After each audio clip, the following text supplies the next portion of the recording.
कि संग्राम जगताप जो राष्ट्रवादी पार्टी के अहमदनगर के आमदार हैं, उन्होंने इससे पहले एक स्टेटमेंट दिया था कि मस्जिद के लाउड स्पीकर को उतारा जाए। उसके बाद तमाम लोगों ने अजीत दादा पवार से, जो हमारे पार्टी के वरिष्ठ हैं, उनसे कंप्लेन की कि इस तरीके का स्टेटमेंट देंगे तो माहौल खराब होगा, लेकिन वो अपनी आदत से बाज नहीं आए। उन्होंने सेकंड स्टेटमेंट दिया अभी कि दिवाली में मैं तमाम हिंदू भाइयों से गुजारिश करना चाहता हूं कि आप तमाम लोग जो सामान खरीदे वो हिंदू भाई से, ताकि उसका लोगों को फायदा, जिसका फौरन अजीत दादा पवार साहब ने उनको एक शोकाज नोटिस जारी किया और 15 दिन का कारण बताओ नोटिस दिया है और कहा है कि तुम इस पर जवाब दो, नहीं तो पार्टी आपके खिलाफ एक्शन लेगी। मैं कलवा बुमरा का अध्यक्ष होने के नाते जैसे ही मुझे मालूम पड़ा, मैंने कुछ मीडिया के लोगों ने मुझसे कांटेक्ट किया, आपके साथी ने, मैंने उनके खिलाफ बड़े सख्त अल्फाज में जो उन्होंने स्टेटमेंट दिया उसकी कड़े लफ्जों में निंदा की। देखिए, मैं एक बार साफ साफ कहना चाहता हूं कि हमारे मजहब या किसी के धर्म से बढ़कर के पार्टी नहीं हो सकती, चाहे वो कोई भी हो। पार्टी का एक अदना कार्यकर्ता हो, चाहे बड़े से बड़ा लीडर हो, अगर वो किसी कम्युनिटी के खिलाफ टारगेट करता है तो उसको बख्शा नहीं जाएगा। ये हम साफ लफ्जों में कहना चाहते हैं अपने वरिष्ठों से भी, चाहे वो संग्राम जगताप हो, चाहे वो कोई भी हो। तो हमने देखा कि शहर में कुछ लोग, 2 रोज पहले हमने देखा बाबा साहब अम्बेडकर का जो स्मारक है पुलिस स्टेशन के बाजू में, उसके बगल में एक आंदोलन किया। करना चाहिए, आंदोलन करना चाहिए, जब भी कोई भी आंदोलन करना चाहिए। अगर कोई इस तरीके का धर्म के खिलाफ, किसी के धर्म के खिलाफ, किसी के मजहब के खिलाफ जब कोई भी अगर इस तरीके का स्टेटमेंट देता है तो उसका जो जमहूरियत जो तरीका बताती है उसके तरीके से उसका विरोध करना चाहिए। लेकिन जफर नोमानी ने पार्टी में रहते हुए और पोस्ट पर रहते हुए जिस तरीके से संग्राम जगताप के खिलाफ स्टेटमेंट दिया, जब उद्धव बाला साहब ठाकरे ने हाउस में खड़े रह करके ये कहा कि बाबरी मस्जिद हमने गिराया, तब ये सेकुलरिज्म का जो चोला पहन के घूम रहे हैं, तब उन्होंने उनके मुंह पर काली क्यों नहीं पोती, उनके मुंह पर पेशाब क्यों नहीं किया और उनके खिलाफ स्टेटमेंट क्यों नहीं दिया। ये सिर्फ सेकुलरिज्म का चोला पहने हुए ढोंग रखते हैं।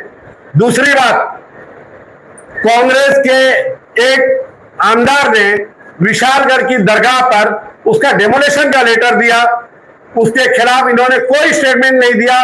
जब मैं अभी जो इस वक्त की तुतारी है, उस वक्त की राष्ट्रवादी पार्टी थी, मैंने उसके खिलाफ सख्त लफ्जों में उसके कड़ी आलोचना की। तीसरी बात, अभी एक एमपी में, शायद एमपी का एक आमदार है जिन्होंने वहां की मस्जिद के खिलाफ, वो कांग्रेस के हैं, ये कांग्रेस के लोग हैं, उन्होंने कांग्रेस के होते हुए भी उन्होंने एक मस्जिद के डेमोलेशन का लिए उन्होंने एक लेटर दिया। और एक बात, हमारे यहाँ के एक एमपी है थाना के, क्या नाम उनका, राजन बिचारे साहब, राजन बिचारे साहब, ये तमाम लोग सेकुलर हैं, अपने आप को एकदम सेकुलर बोलते हैं। एक मुसलमान के मुंह में रोटी डालने का काम किया, रमजान के महीने में वो रोजा रखा था। तो मैं कहता हूं उस वक्त इनकी सेकुलरिज्म कहां मर जाती है।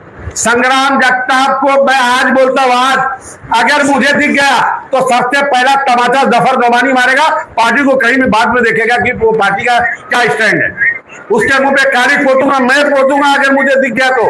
लेकिन क्या ये लोग, जो नीतीश राणे बार बार मुसलमानों के खिलाफ बोलता है, उसके खिलाफ ये आंदोलन क्यों नहीं करते।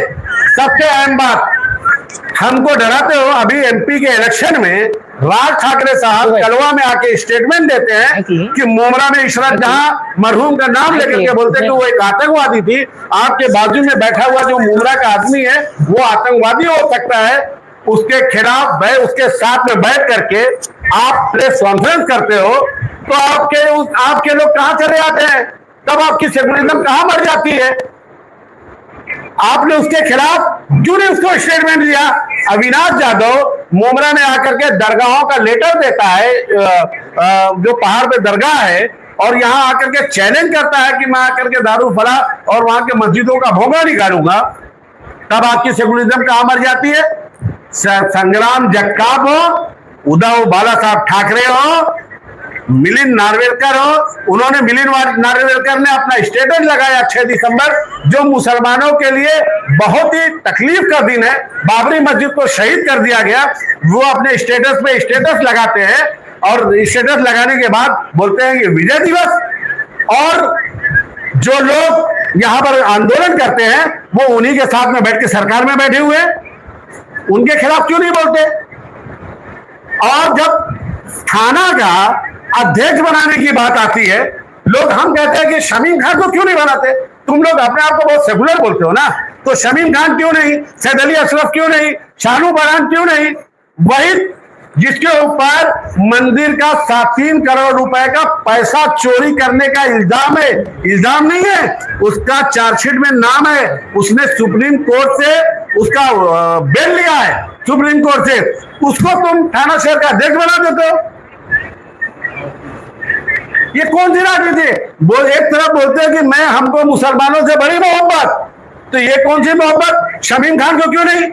अजीत दादा पवार साहब ने नजीब मुल्ला को थाने का अध्यक्ष बनाया, यही सबसे बड़ी सेकुलरिज्म की मिसाल है। और महाराष्ट्र में, हिंदुस्तान में सबसे बड़ा अगर ईद मिलादुल नबी का जुलूस कहीं निकलता है तो महाराष्ट्र में निकलता है, हुजूर सल्लल्लाहु अलैहि वसल्लम की पैदाइश के दिन का। अगर अजीत दादा पवार साहब की जहनियत कम्युनल होती तो खिलाफत हाउस की कमेटी के लोग अजीत दादा पवार को उसका चीफ गेस्ट नहीं बनाते। आज जब बकरीद में जब बकरे की गाड़ी पकड़ी जाती है, अबू आसिम आदमी साहब, रईस शेख, अमीन पटेल, मुफ्ती इस्माइल साहब जब डेलीगेशन लेके जाते हैं तो वो लेकर के जाते हैं अजीत दादा पवार साहब के पास। खाली धोम धतूरा चोचलेबाजी, जिंदाबाद मुर्दाबाद। मैं तुतारी के तमाम जिम्मेदारों से कहना चाहता हूं, तुम्हारी वाकई में, तुम अगर पॉलिटिक्स और सेकुलर की मिसाल, सेकुलरिज्म को मानने वाले लोगों, तो मैंने जिसका नाम बताया, उद्धव बाला साहब ठाकरे, राज ठाकरे और अविनाश यादव, मिलिंद नार्वेकर, इस तरीके के जितने लोग हैं, जो MP साहब जिन्होंने रोटी मुंह मुसलमानों के रमजान में मुंह में डालने की कोशिश की, उनका पुतला जलाओ। अरे भाभी लाइव चल रहा है समीर भाई का, क्यों नहीं जलाते उनका पुतला? ठीक है, उनके बारे में क्यों नहीं बोलते? नजीब मुल्ला मुसलमान है, उसके लिए आपको हाउस में उठाने के लिए आवाज, उसके लिए आपके पास तमाम लोग हैं, लेकिन इनके खिलाफ बात करने के लिए कोई तैयार नहीं है।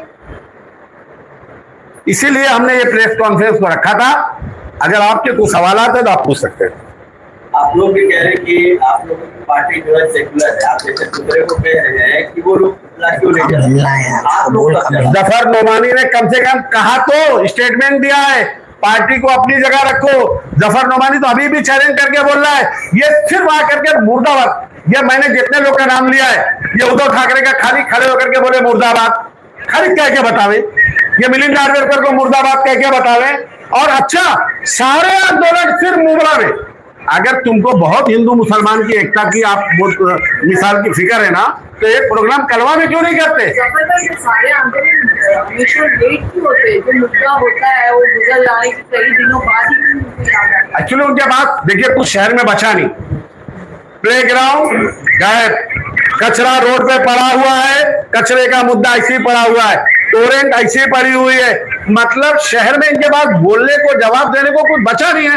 तो मुमरा का हिंदू भी परेशान, मुमरा का मुसलमान भी परेशान। यहाँ के हिंदू मुसलमानों की फिक्र नहीं है, लेकिन पूरे हिंदुस्तान की फिक्र है। शहर में कुछ हो ही नहीं रहा है। और बार बार मैंने देखा, आज कोई लाइव करके ये बोल रहा था, ये एकनाथ शिंदे साहब को देखना चाहिए। अरे यार शर्म करो यार, एकनाथ शिंदे साहब देखेंगे। जफर भाई आपकी सारी बातें ठीक है, लेकिन शोकाज नोटिस से उनका क्या उखड़ रहा है? जब भी एक बात, संग्राम जगताप का, मैं आपको एक उनका क्या मतलब, उनको नदामत हुई, वो आगे हरकत नहीं करेंगे? मैं आपको एक चीज और बता देना चाहता हूँ कि जब पार्टी का एक रूल होता है, पार्टी का कोई भी लीडर या कोई भी कार्यकर्ता अगर वो लाइन से भटकता है या किसी के खिलाफ जाकर के, किसी भी कम्युनिटी के खिलाफ जाकर के इस तरीके का स्टेटमेंट देता है, तो पार्टी का ये रूल होता है कि उसको नोटिस दिया जाए।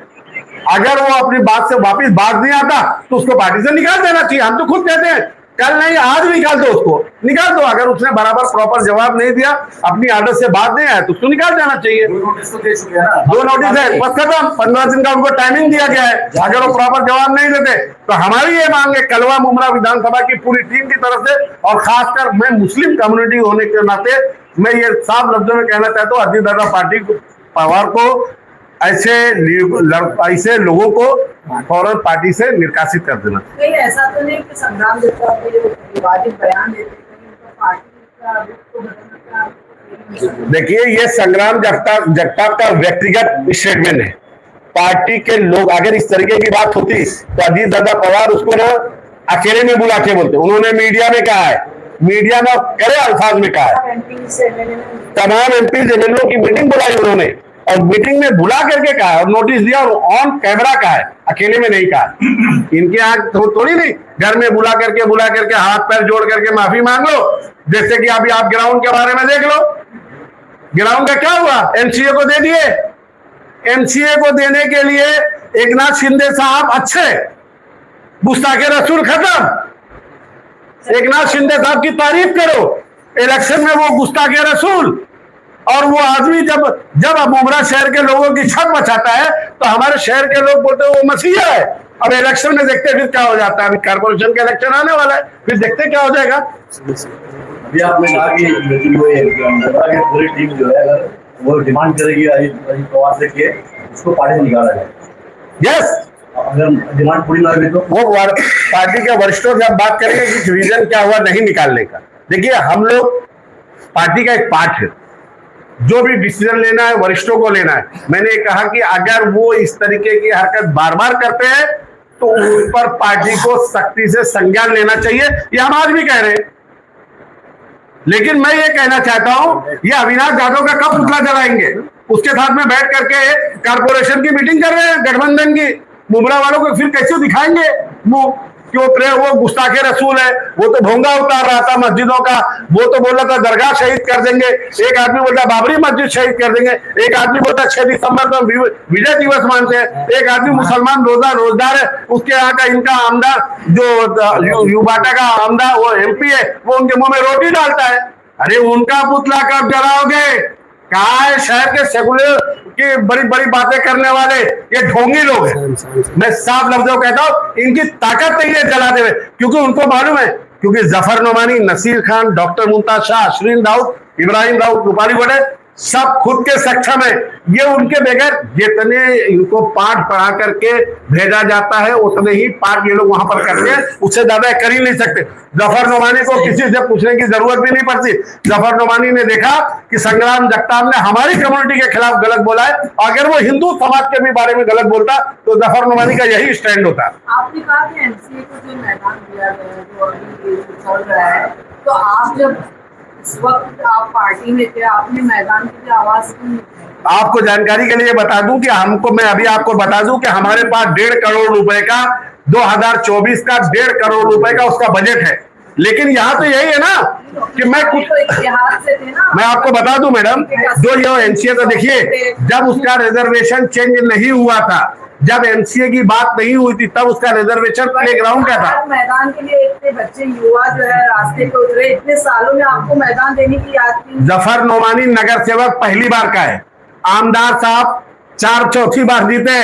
जरा सवालात आप लोग आमदार साहब से पूछिए कि जब वो प्लेग्राउंड का रिजर्वेशन चेंज हो रहा था, ये आपकी जिम्मेदारी है, क्योंकि कारपोरेशन बंद है, आपकी ये जिम्मेदारी थी कि उसका रिजर्वेशन जैसे चेंज हुआ, एमसीए को जाकर के आपने पवार साहब को इन्वॉल्वमेंट करके, एकनाथ शिंदे साहब जो हमारे यहाँ के डिप्टी सीएम है, उनसे मिलकर के आपने एमसीए को दे दिया। आपका सवाल ये काट के मैं आपसे एक सवाल और करना चाहूंगी। आप कह रहे कि मैं एक साथ फर्स्ट का मेरा जो है नगर सेवक का था, नजीबुल्ला जो है अवार्ड साहब के पार्टी में पहले से मौजूद थे, वो एक उनका जो भी काम होता था एक मास्टरमाइंड जैसा बोला जाता है, वो नजीबुल्ला थे।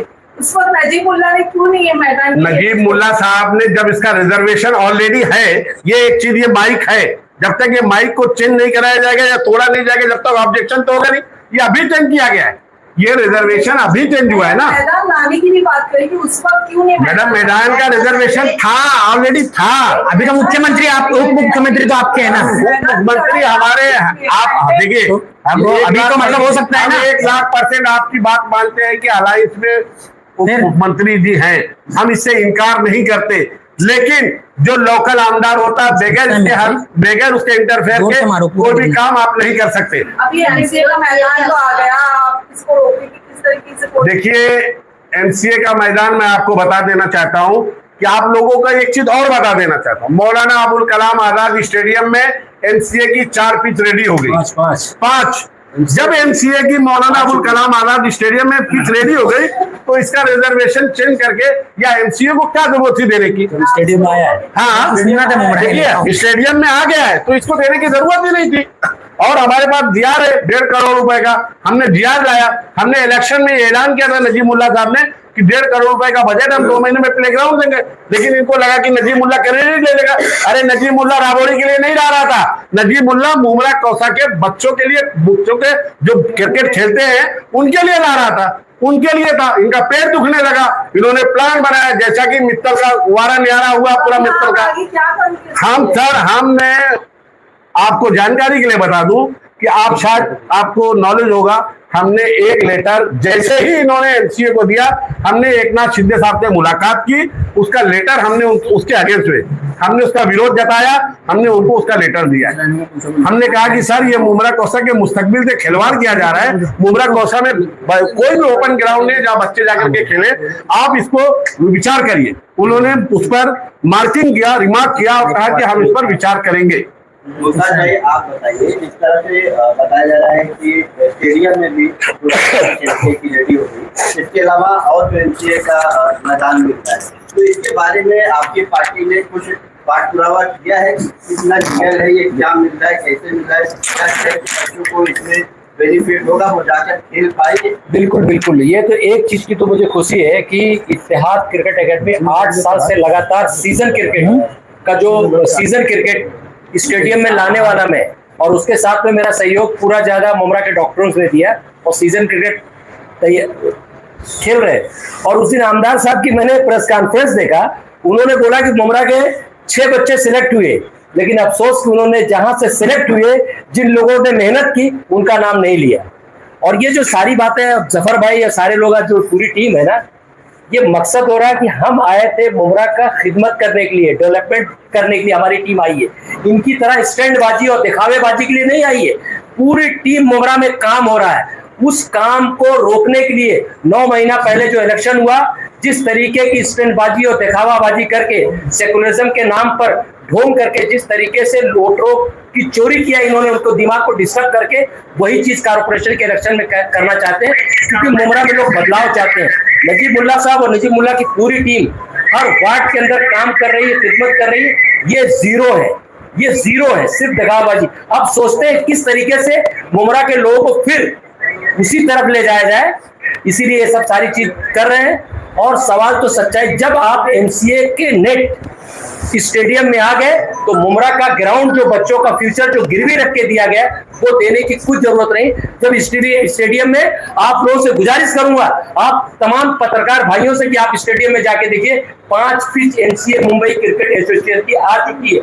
आप स्टेडियम में भी दे रहे हो और आप 5 एकड़ का ग्राउंड भी दे रहे हो, ये बहुत गलत चीज है। इसके लिए जितने मुमरा के, जितने भी पार्टी के जो लोग विरोध कर रहे हैं, हम सबके साथ खड़े हुए हैं। नासिर भाई आप पूछिए, आप घुमाओ ना थोड़ा।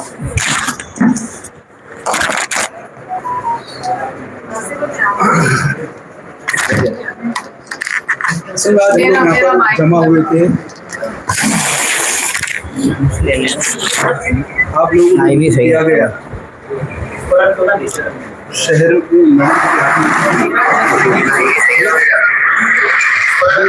आप लोगों को यहाँ पर मदद किया गया। शहर में जो 3-4 रोज से एक मुद्दा बहुत सरगर्म है, संग्राम जगताप को लेकर, और बदकिस्मती से वो हमारी पार्टी का एमएलए है और अपोजिशन उसको अलग अलग ढंग से बुलाना चाह रही है, ताकि संग्राम का जो स्टेटमेंट है उसको ले जाके पार्टी से जोड़ दिया जाए, जबकि वो पार्टी का एक रुकन है, पार्टी का एक मामूली कार्यकर्ता है। पार्टी सेकुलरिज्म पे और पॉजिटिव ख्यालात पे चल रही है, जिसका सबूत बार बार अजीत दादा पवार साहब ने अपने अमल दखल से लोगों को एक मैसेज देने की कोशिश की। मैं आप लोगों के ज़रिए से बताना चाहता हूं कि ये महाराष्ट्र की सरजमीन है। यहाँ पर कभी भी जात पात मजहबी राजनीति को यहाँ पे सराहा नहीं गया। जिसने भी ये कोशिश की उसने अपना वक्त ज़ाया किया, जिसकी मैं मिसाल आपको दूंगा। राज ठाकरे आज तकरीबन 25 साल से अपनी सियासी ज़मीन खोज रहे हैं और इसी तरह की उन्होंने राजनीति की।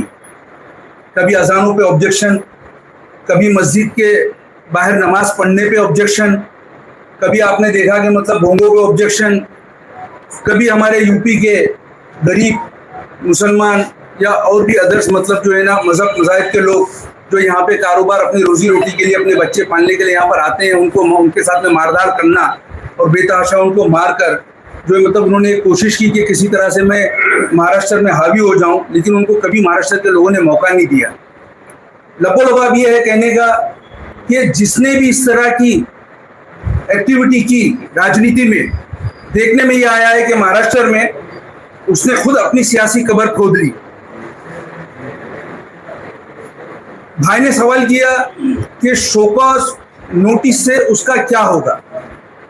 शोकॉज नोटिस मैं आपको बताऊं कि सियासत में, राजनीतिक पार्टियों में जिस लीडर को शोकॉज नोटिस इशू हो गई, समझ लो उसकी सियासी मौत हो गई। आप लोग ये बात आप लोगों के जरिए से मैं पहुंचाना चाहता हूं कि ये बहुत बड़ा एक्शन होता है, जिसकी मिसालें, कई मिसालें आपको मुमरा में और पूरे मुल्क में देखने को मिलेगी। मुमरा में एक बड़ा चेहरा, कांग्रेस का माना जाने वाला, नाम लेना मुनासिब नहीं, आप लोग सब समझ गए होंगे, जिनके नाम से कांग्रेस पहचानी जाती थी। 2010-2011 में ऐसा ही एक एंटी पार्टी एक्टिविटी में उनको जो है शोकॉज नोटिस इशू किया गया था। माणिकराव ठाकरे महाराष्ट्र के अध्यक्ष थे और आज आप देख रहे हो कि उनका क्या हाल है। वो 15 दिन में उसका जवाब नहीं दे सके, जो उन्होंने अपनी ऑफिस जो है राष्ट्रवादी जितेंद्र अवार्ड को दे दी थी, उसके ऊपर उनका शोकॉज नोटिस इशू हुआ और फिर उसका वो 15 दिन में जवाब नहीं दे सके और पार्टी ने उनको 6 महीने के लिए सस्पेंड किया। बस वहां से उनकी सियासी मौत शुरू हो गई और आज आप देख रहे हो कि उनका क्या हाल है शहर में और महाराष्ट्र में, कोई पुरसाले हाल नहीं है। तो मैं भाई के इस सवाल का जवाब देना चाह रहा हूं कि शोकॉज नोटिस से होता क्या है।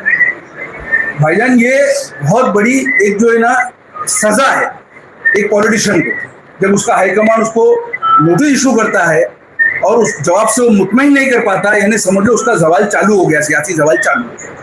अब रही बात हमारे अपोजिशन की, जो हमारे खिलाफ यहाँ पे हमेशा सरगर्म रहती है, जिसको ऐसा लगता है कि कब मतलब इनको बीजेपी से जोड़ दो, कब जो है इनको मतलब जो है ना संग्राम जगताप से जोड़। तो मैं आप लोगों के माध्यम से बताना चाहता हूँ कि यहाँ जितने भी लोग, जितने भी मुस्लिम पूरे महाराष्ट्र में, सिर्फ कलवा, मुमरा, ठाणा या मुंबई, पूना, नासिक, पूरे महाराष्ट्र में जितने भी मुसलमान इस राष्ट्रवादी पार्टी में जुड़े हैं या पदाधिकारी हैं, जो एमएलए हैं, ये संग्राम जगताप जैसे लोगों की सोच की वजह से नहीं है, ये अजीत दादा की सोच की वजह से है। जिसकी पार्टी है, जो पार्टी का मालिक है, उनकी जो सोच है उससे हम लोग जुड़े हुए। तो ऐसे लोग जो वक्तन फक्तन कुछ ना कुछ बोलते रहते हैं, इनसे हमको कोई फर्क नहीं पड़ता। और रही बात यहाँ के आंदोलनों की, खासकर मुमरा में मैंने एक चीज देखा कि जब भी ऐसा, महाराष्ट्र नहीं पूरे हिंदुस्तान में जब भी ऐसा माहौल मुसलमानों के खिलाफ तैयार होता है, तो मुमरा के कुछ लोग उसको फौरन अपने ऊपर ओढ़ लेते हैं, अपने ऊपर ओढ़ के रास्ते पे खड़े हो जाते हैं और ये साबित करने की कोशिश करते हैं कि देखो ये टीम नजीब मुल्ला जो है मतलब जो है ना बीजेपी के साथ में जुड़ी हुई है। जैसा अभी गुजरे 3-4 रोज में मैंने देखा कि महेंद्र कुंबलेकर और सुधीर भगत और ये सारे लोग जो है मतलब रोड पे आकर जो है मतलब इस मुद्दे पे लोगों ने आंदोलन किया। मैं 100 बार महेंद्र कुंबलेकर को सलाम करता हूँ कि उसने अपने मुसलमानों के लिए अपने जज्बात का मुजाहरा किया, 100 बार सलाम करता हूँ मैं उसको। लेकिन दोस्तों, इसका एक दूसरा पहलू भी है जो मैं आपके जरिए जो है ना अवाम को बताना चाहता हूँ कि जिस वार्ड से, जिस पैनल से महेंद्र कुंडलेकर लड़ना चाहते हैं ना, वहां पे 70 से 75% जो है ना मुस्लिम हो गए। तो बेखुदी बेसबब नहीं है गाली, कुछ तो है जिसकी पर्दादारी है। तो हमदर्दी के लिए तो आपको 100 बार सलाम, लेकिन आप जो है ये भी लोगों को बताओ कि इसका दूसरा पहलू क्या है। आज अचानक क्यों आपको ऐसी मोहब्बत उमड़ी? मैं आप लोगों के जरिए बताना चाहता हूं कि इसी संग्राम में, इसी जगताप में तकरीबन 2.5-3 महीने पहले आजान को लेकर और जो है भूंगे को लेकर एक ऐसे ही एंटी स्टेटमेंट दिया था मुसलमानों के खिलाफ। उस वक्त तो महेंद्र कुंडलेकर नहीं उतरे, सुधीर भगत नहीं उतरे, तो आप क्या इस स्टेटमेंट से सहमत थे क्या? अजान से आपको भी तकलीफ है, भोंगे से आपको भी परेशानी है, उस वक्त तो आप संग्राम के खिलाफ रोड पे नहीं उतरे। आज ऐसा क्या हो गया मैं बताऊं, क्योंकि उस वक्त सुप्रीम कोर्ट का नोटिफिकेशन आया नहीं था इलेक्शन का। अब सुप्रीम कोर्ट ने इलेक्शन कराने कह दिया है, तो ये लोगों को समझने की जरूरत है कि शहर में हो क्या रहा है। और अगर बदइखलाकी की बात होगी ना, जैसे संग्राम के स्टेटमेंट को हम एक बदइखलाकी स्टेटमेंट मानेंगे ना कि बदइखलाक आदमी है, तो शहर ने आपने जो इखलाक दिखाया था जीतने के बाद में यूं वो भी शहर भूला नहीं है, शहर वो भी नहीं भूला है। तो जब भी आप इस तरह की मतलब जो है ना चीजों को हमारे पे डालने की कोशिश करोगे ऐसे स्टेटमेंट को, तो याद रखो आपका जो रद्द अमल है उसको बाकायदा काउंटर किया जाएगा। आप भी कोई अखलाक के आलम बरदार नहीं हो। उलमाओं की एक बहुत बड़ी सफ ने आपको वोट दिलाया था, और फिर उन्हीं उलमाओं ने देखा कि आपने जीतते ही जो है मतलब जो है ना ये क्या करके दिखाया, मतलब शहर में एक मुस्लिम मतलब जो एक टोपी दाढ़ी वाले तस्वीर जिसके हाथ में रहती है हमेशा, उसको आपने ये इशारा करके जो दिखाया, तो ये क्या है? मतलब मैं आमदार से पूछना चाहता हूं मतलब कि ये क्या है, मतलब ये कौन सी लैंग्वेज है? क्या इजराइल में इसको कुछ कहते हैं? क्या आरएसएस और बजरंग दल में इसको कुछ कहते हैं? क्या है जरा बताइए ना, शहर को बताइए जरा। या उन लोगों से मैं कहता हूं कि अपने आप देखिए, मैं अगर नजीब मुल्ला भाई के लिए यहां पर बैठा हूं या उनके लिए मैं बोलता हूं, तो मेरी जिम्मेदारी बनती है कि उनका कोई भी रद्द अमल या कोई भी उनकी एक्टिविटी, आप मुझे बेबाक होकर सवाल कर सकते हैं कि मैं नजीब भाई ने ऐसा क्यों कहा और नजीब भाई ने ऐसा क्यों बोला, मैं जवाब देने को तैयार हूं। मैं शहर के दानिशवरान से बोलता हूं कि आप पूछते क्यों नहीं कि भाई इसका क्या मतलब था ये इशारे का। तो कैसा है कि जब अखलाक पे बात आएगी, एक बद इखलाक आदमी हमारे अंदर है, इससे हमको इनकार नहीं है, लेकिन हमारे जो अजीत दादा पवार है, आप देखिए जहां इसको देखते हैं, इसके स्टेटमेंट को देखते हैं, वहां आपको यह भी देखना पड़ेगा कि आज महाराष्ट्र की पूरी मुस्लिम लीडरशिप, चाहे वो किसी भी पार्टी को बिलोंग करती है, सबकी उम्मीदें अजीत दादा पवार से जुड़ी हुई है। चाहे समाजवादी के अबू हाशिम आजमी हो, रईस शेख हो, चाहे एमआईएम के मुफ्ती इस्माइल साहब हो, चाहे कांग्रेस के अमीन पटेल हो, असलम शेख हो, यूसुफ अबरानी हो, जितना भी मुस्लिम ढांचा महाराष्ट्र में जो मुसलमानों को लीड करता है, ये सबकी उम्मीदें जो है अजीत दादा पवार से ही जुड़ी हुई है। यह वक्तन फक्तन देखने में आया कि अपने सारे मसाइल लेकर अजीत दादा पवार के पास जाते हैं। तो जहां ये स्टेटमेंट लोगों को दिखाया जा रहा है, वहां पर लोग जो है ये सारी चीजें भी देख रहे हैं। तो इस तरह से लोगों को गुमराह करना छोड़ दो भाई। हम कहते हैं कि आप राजनीति करो, हमें कोई एतराज नहीं है, लेकिन मुसलमानों के जज्बात के साथ में मत खेलो। जवाब देने के लिए हम बैठे हैं। वो वक्त चला गया जब मामू के खेत में झंडे के कलर पे फसल उग जाती थी। अब खेत जो है वो पानी मांग रही है, अब फसल ऊपर आने के लिए पानी मांग रही है, खाद मांग रही है, उस पे बात करो। अब झंडे का कलर मत दिखाओ कि खेत में हरा कलर लगा दूंगा, झंडा लहराएगा और फसल उगना चालू हो जाएगी। अवाम बेदार हो चुकी है और मुंगरा की अवाम आज सिर्फ और सिर्फ डेवलपमेंट चाहती है। नौजवानों ने बेड़ा उठा लिया है मुंगरा में। आप लोग ऐसे 100 आंदोलन करोगे, इंशाल्लाह हमारी शख्सियत को नहीं पड़ेगा।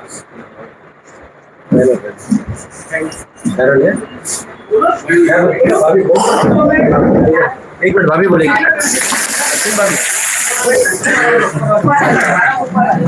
माइक शिफ्ट करना।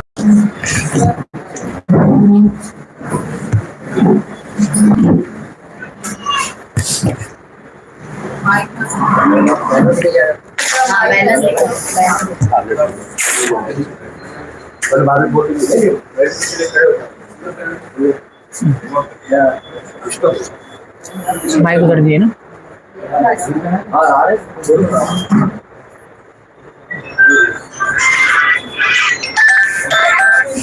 आ जाओ भाई।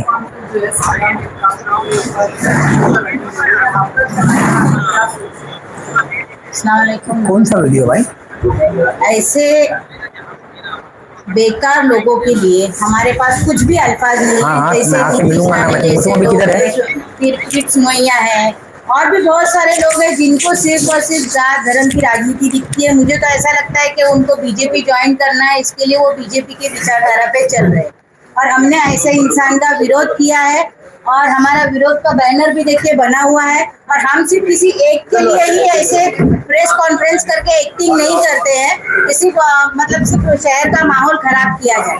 अभी देखिए इनका सबसे ज्यादा चहीता अमित सरैया जो है वो बीजेपी में चला गया। क्या आप लोगों ने जाके सवाल किया उनसे?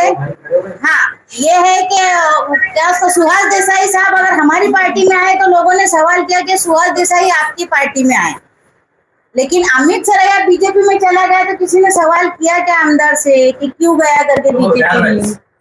तो मेरा ये कहना है कि जो सेकुलरिज्म की बात करते हैं, आपने देखा होगा कि जब भी मुसलमानों पे कोई तकलीफ आई है तो अजीत दादा जो है एक पहाड़ की तरह साथ में खड़े रहे और जितने भी सेकुलर बोलने वाले हैं, चाहे वो वक्फ बोर्ड के कानून के टाइम की बात हो, बालिया मामा भी भाग गए, उद्धव ठाकरे के लोगों की जो आमदार थे वो भी सब भाग गए थे उस वक्त में, बराबर है ना जफर भाई?